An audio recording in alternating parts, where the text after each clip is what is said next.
Hey the rulers, DMO73 here, back from a week of weird scheduling to bring you a feature match between myself on a Cain Humans build versus Erik Payne and their updated Violet build. Let's go ahead and jump right in. Ruler School is brought to you by Odyssey Games, where you can go to pre-order upcoming Force of Will sets, ccgprime.com for singles and supplies, cardodoko.com for those rulers in the international market looking for product, the Ruler School Circuit Series now taking orders on our Q3 2024 circuit kits, and our guest lecturer members, Fight Ramen.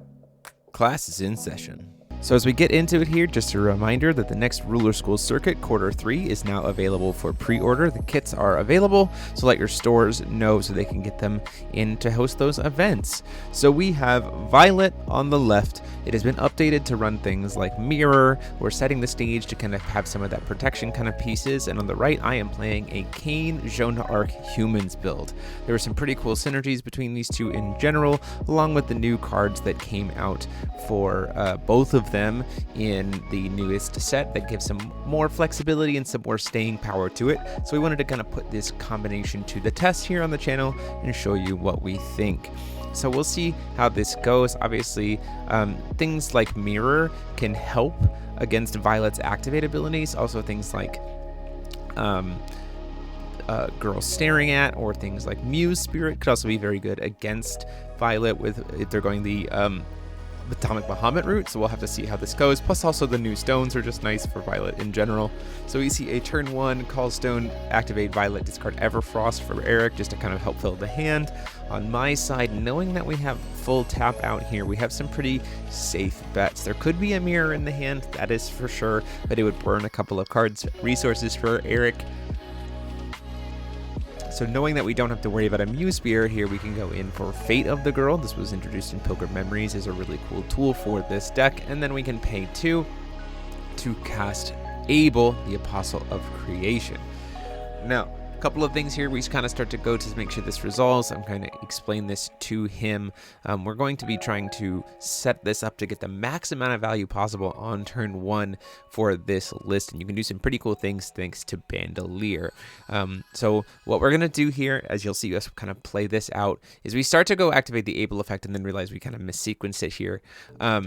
What you actually should be doing, as you'll see me walk out here in purpose, is in response to Abel's automatic effect, you're actually going to use Bandolier, spend the life to be able to get the bullet counters on it, use the Bandolier effect to destroy the Abel so that it is in graveyard. So then when the Seth comes back out, the Seth can reanimate the Abel, and then you get to reanimate that, and then you get another human out of the deck, a cognate out of the deck, where the best cognate that we don't already control is a Zeus Alice. We saw this before with the Cain Little Red deck that Azure played on the channel, so we're just kind of sequencing this correctly. It works really well for this list as well because it counts as having destroyed a human for the purpose of counts as destroying a human for the purpose of Fate of the Girl, and then we can give Abel over, produce some extra will. Executioner then gets to get cast for that. We can then use Executioner to destroy the Abel, send it back to the graveyard, draw a card, and then make another token. And so at the end of the turn, we'll actually have 2 tokens and we'll draw a card, and we have this ridiculously strong board because we have 2 humans on the field. A very tough opener here for Erik to try to answer with as the Violet. So we can use Executioner to pop the Abel. That generates us a token and we get to draw a card. And then at the end of the turn, Fate of the Girl is going to go off. We destroyed 2 humans this turn, so we get to draw another card and produce a token.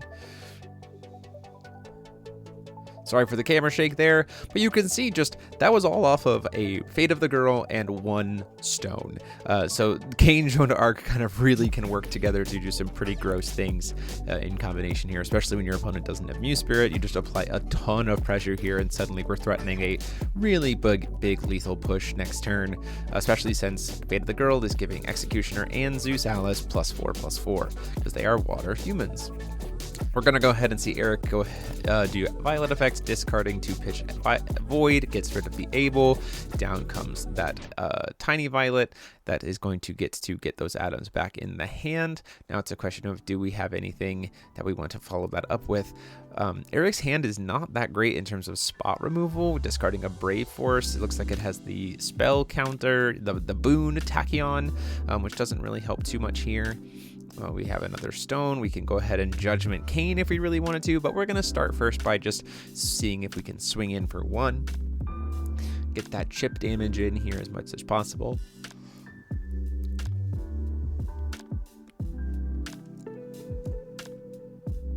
If we can convince a block from the Tiny Violet or a pitch of the Tiny Violet on just the 1. If not, it's a free kind of swing. Swinging for another 1. After that damage is done, we're going to use Executioner to destroy a human token, draw a card, which will then trigger Seth because an effect we control destroyed a Resonator, one of our own Resonators. We get to get rid of a card at random, which hits the Everfrost there. Technically should have generated another token, but I forgot. Just gonna swing in for 12, seeing if that gets baits out something here.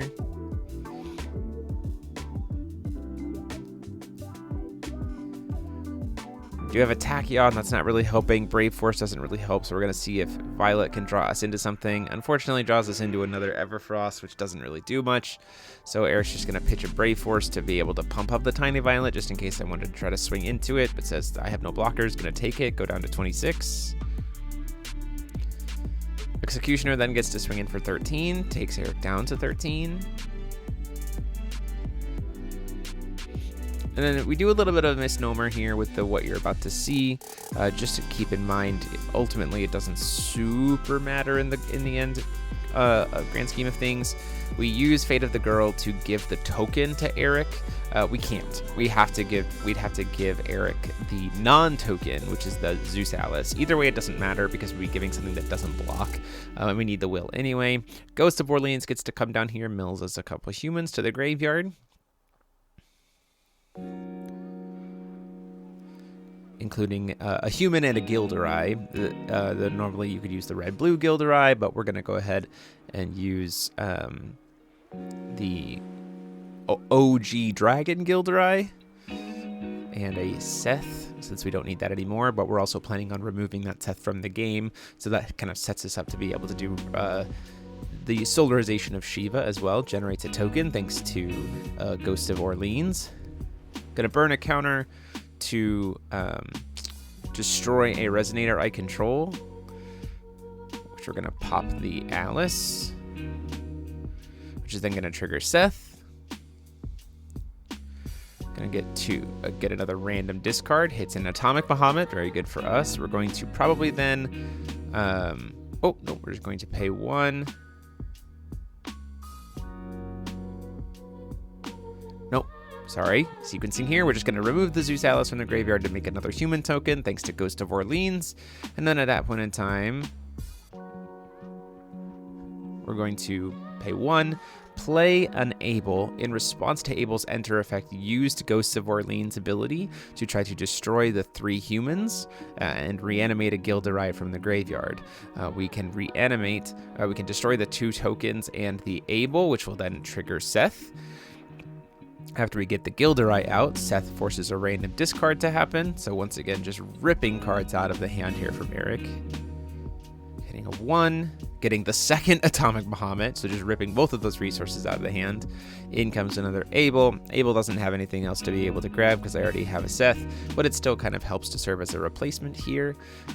We've destroyed a bunch of humans this turn, so really we're going to get to do all kinds of crazy stuff, but ultimately this is just a lethal turn anyway, because we can swing in a Seth, and then Gilderai gets to swing in because it has swiftness and flying, and that courses us out for game 2.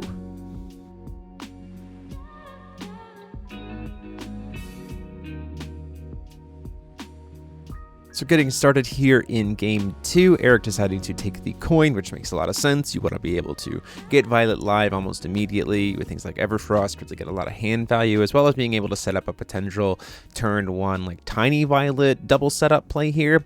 We're going to just see a quick flip from me with Cain, which is honestly a really strong start for this deck. It either forces removal or puts us in this weird spot where Cain can kind of be pseudo ramp. You can have Cain giving you access to you can have Cain giving you access to all kinds of valuable, like if he gets you a free stone and then when you blow him up yourself, then you can still call a stone because you haven't called a stone for turn. There's some pretty silly things you can do here. Ultimately, we're just having Erik do a Violet effect here to pitch a Gradius to kill the Cain, which is the same kind of thing. Like it's either a magnet for spot removal or it gets us value. Like there's no real harm in just throwing out a turn 1 Cain in the way this deck operates, especially when we have something like the new Apples card to be able to destroy Cain ourselves at instant speed for only 2 will. It sets us up for some really nice plays.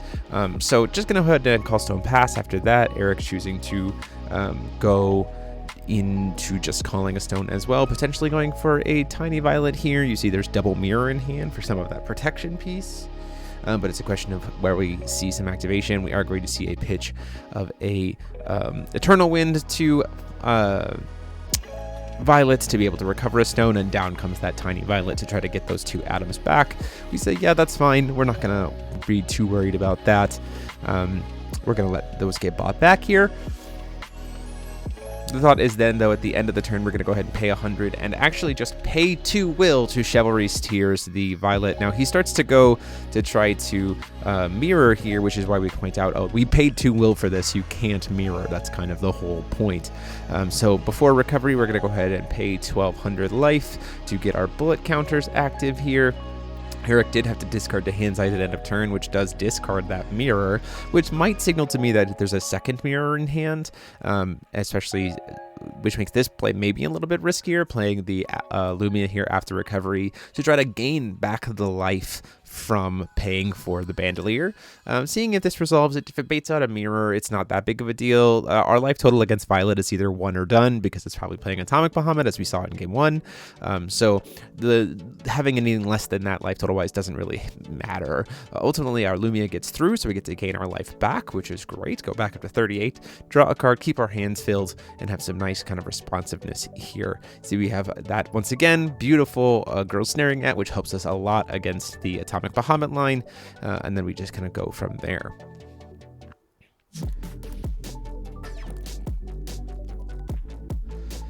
We're going to see a Judgment of Violet come down here.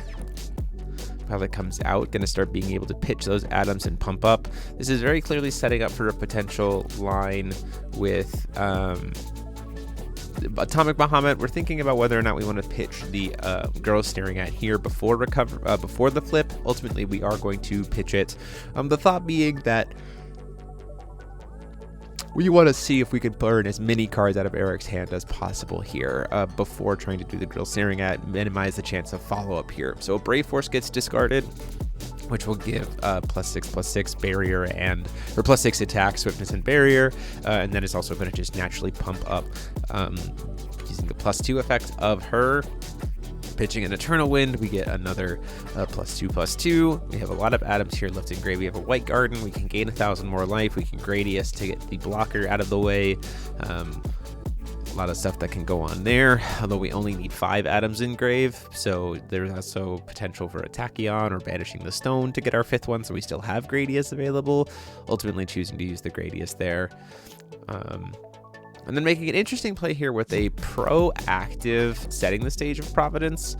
Setting the stage is certainly better before recovery as opposed to, or in response to something, as opposed to right now. We see the setting the stage, we see the hard cast Atomic Bahamut. We're going to respond with that Girl Staring At and say, well, you're fully tapped out at this point. There's no way for you to respond. So we're going to remove all of the abilities from J/Resonators you control, which also happens to get the added bonus of taking away the abilities from the Violet. So she no longer has Swiftness or Barrier or the ability to discard things to give herself Swiftness and Barrier again.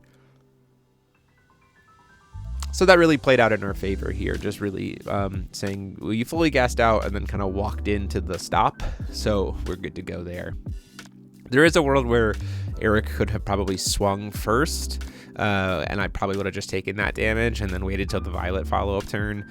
We're just going to go ahead and full pay to get Replicant and Shiva out there so that we can try to answer the Violet here, which will destroy both of them and get counters onto the Atomic Bahamut, which is great, and we get 6+1/+1 counters. So now she's sitting as a 12-13, which is a great spot for us to be in. And from there, we just pass turn with 1 Pure Heartstone open to be able to respond, which is probably enough. I mean, there is a world where we get a second Atomic Bahamut here, but at this point in time, there's not a lot of atoms. A lot of them are RFG'd, so we'd have to find some way to be able to recycle them, which at this point in time, the best ones are all 1-drops, and you see we have a mirror in hand. So we should be good to protect ourselves from another Atomic Bahamut at this point. Atomic Reactor, probably going to search out Gradius here. Doesn't do a ton unless we also have a Dark Prominence. It's kind of important.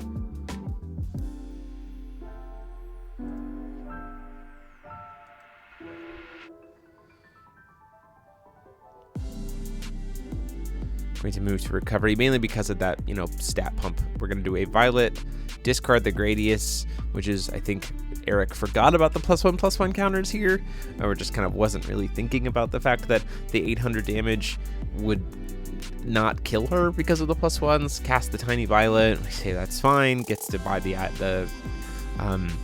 Gradius back for later, but we're probably going to make it so that Tiny Violet's not going to live very much longer. We have a lot of ways in hand to be able to deal with it. Gonna go ahead and pay 100 to do Statue of the Misty Dragon. We control a J/ruler with Judgment. That's a water, so we can rest the Tiny Violet and set her defense to 0, and thus get to kill her. Draw for turn. Move to Recovery. Call Stone again with Cain. We don't have a way to heal Cain right now.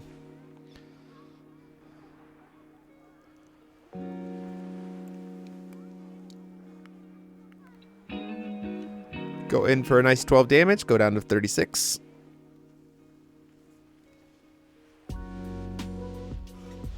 Now we're going to start to see some of that setup that we saw before. We have the Ghosts of Orleans, send a couple humans to the graveyard. We also have Illumia in graveyard that we can use as a human. So right now we're set up to be able to pressure in with Gilderai almost immediately. There is a world where we would probably try to send, it might be smart since we've already used the Siva to send an Able to the grave so that if we play the Seth from hand, it can immediately reanimate the Able. But we're also thinking about the fact that we're probably just going to RFG the humans in our graveyard anyway to reanimate the Gilderai. And as such, in time, we might as well get rid of the things we don't want to see clumped up in our hand, which would be the Seth. Because Seth has Mythic and we already have one, so we don't need to.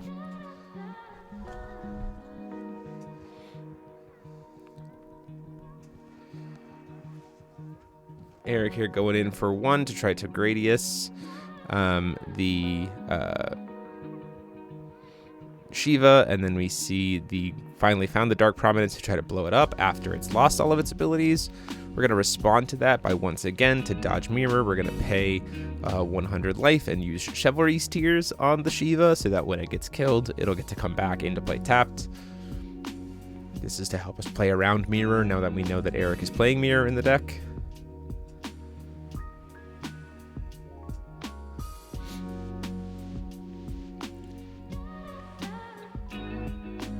About how we want to respond here.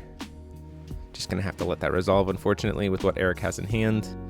Having already used the Violet ability, we get to come back, deal damage to the stuff, but there's nothing there. But now a Gradius does kill the Shiva because we don't have the +1/+1 counters on it anymore, which is totally fair. Casting improved Burning Robot to try to buy back those atoms to be able to kill the Shiva next turn, as well as get in some damage here with a swing.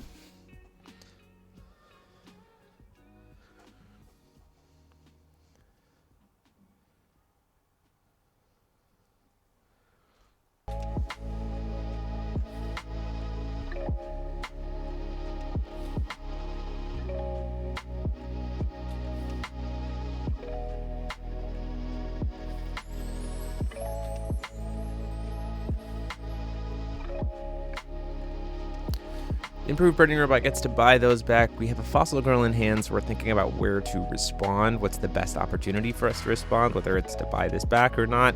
Ultimately, the decision is made that it's probably best for us to let those buybacks happen. And then this might bait Erik into swinging, and then we can respond to the trigger of it trying to gain counters by paying 100, go down to 32, and then using Fossil Girl in the city to cancel it. And then from there, we can remove the 2 humans in our graveyard to make a couple tokens, because Ghost of Orleans does not require that to be during main timing at all. We can just remove those humans, make a couple tokens, and then use Ghost of Orleans to destroy itself and the 2 tokens, reanimate the Gilderai, and then use Gilderai to block the Trooper, get him out of the way. And so now we're setting on a bunch of damage going into Erik's face in the following turn. Moves recovery. See, we have our mirrors starting to turn live here. We still have access to all of our bullet counters as needed. Call for stone. Gonna go into combat, hit for a grand total of 12 because we control 2 fire magic stones, and then another 6, taking Erik down to 14. A good spot for us to be in. Not much else in hand going on here. We could play the Seth, but ultimately we try to just kind of keep our hands available a little bit more.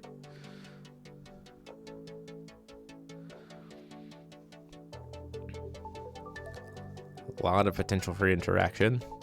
Although at this point in time, and looking at the cards in hand and number of stones, there's really no reason why I shouldn't have just played the Seth there. It wouldn't reanimate anything, but that's fine, but it would still be a mythic eternal body on board to be able to block alongside Shiva. It would also set me up for being able to do some pretty cool things with Bandolier of Envy, but I also can use Bandolier to cast Seth at quick cast speed next turn anyway, so kind of that's the idea there too. We're going to see a hard cast of a Shiva, paying 200 life to play that. A little bit of a transition here. I'm going to take care of something real quick as we continue. In response to her enter effect, we're going to try to use Bandolier to destroy my own Gilderai so that it doesn't get the +1/+1 counters. Down comes the mirror. Mirror is then going to be able to cancel the Bandolier activation. Can't use it more than once per turn, so that is fine. So the Shiva is going to be very large. Gonna get to successfully kill the Gilderai, specifically because it has equal attack to its defense. Could have, honestly, could have done the, if the attack had been different, could have done solarization there, but chose, because it was equal, it was just easier to do this way. Down comes the Gradius, attempting to pop the Shiva. We're going to go ahead and respond to that with a Cursed Mirror of our own, using both modes to lock us to main phase, just to kind of really put Erik in a position where he has to now be fully tapped out, like he can't really do anything else in recovery or anything else during the end phase or anything. So we're really just trying to kind of shore up our turn. At the end of his main phase, we're still going to cast in that Rogue Spectator before we're locked out. Go into our turn. We mainly just want the other attacker, so right now we're presenting lethal on board. And then we do have the way to remove the Shiva, which does set us up for a guaranteed lethal here by using Falchion to bounce, who is a water human, which is interesting, to be able to bounce the Shiva back to Erik's hand. And then we're kind of just gonna style a little bit with some pretty fun stuff and some older cards. We're going to use Fate of the Girl gets cast here. Ultimately, we could just swing in, so being a little bit showboaty here. Casting the new Gilderai. Didn't really come up this match, but the new Gilderai gets to search us for Voice of the False God, which is nice. We're playing it as a 1-of in this deck. And then we can use Fate of the Girl to give the Gilderai to Erik, who will then come right back to us. And now we have blue-red floating, which conveniently enough we can use on Fate of the Girl. Swing in for 4 with Rogue Spectator. And Rogue Spectator is a human, so after the damage is done, we can use it to do Voice of the False God, banishing Rogue Spectator, drawing 3 cards. And then just as again, to pay for it, we're going to just hard cast Chivalry's Tears to burn Erik for 8, and that is the match. Deck profile for Cain and Jeanne will be up later this week, and until next time, this is DMO73 saying, class dismissed.